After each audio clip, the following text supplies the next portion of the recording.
Mahigit 35 billion pesos. Yan ang halaga na binanggit ni dating DPWH Bulacan 1st District Engineer Henry Alcantara na isiningit at pinagkakitaan umano ni resigned Ako Bicol Party List Representative Zaldico sa national budget mula 2022 hanggang 2025. Pinabulaanan ni Ko ang budget insertions.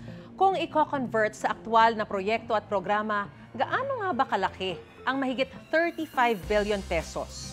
Batay sa pag-aaral ng Development Organization ng Ibon Foundation noong 2023, ang dapat na food poverty threshold o ang kinakailangang pera ng kada tao sa kada araw para sa pagkain ay hindi dapat bababa sa 90 pesos. Sa halagang 35 billion pesos, halos 400 milyong Pilipino ang pwedeng mapakain sa isang araw.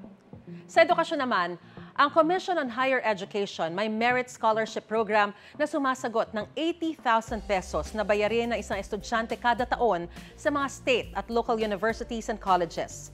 Sa 35 billion pesos, pwedeng makapagpag-graduate ng halos 110,000 estudyante sa ilalim ng scholarship program na ito, kung ang kurso nila ay 4 na taon. Ilapit naman natin sa usaping baha. Maraming nagkakaroon ng leptospirosis taon-taon dahil sa baha na tinitiis natin dahil sa mga palpak na flood control project. Kaya kailangan ng supply ng gamot na doxycycline. Ayon sa Department of Health, halos 3 pesos ang median price ng 100 milligrams na capsule nito sa mga government hospital. Ibig sabihin, kayang makabili ng mahigit 12.152 billion na capsule ng doxycycline sa halagang 35 billion pesos. Mga kapuso, kapag nagagamit ng tama ang kaba ng bayan, mararamdaman ito sa mga proyekto at serbisyo ng gobyerno. Diretso po dapat ito sa mga Pilipino at hindi sa mga kurakot.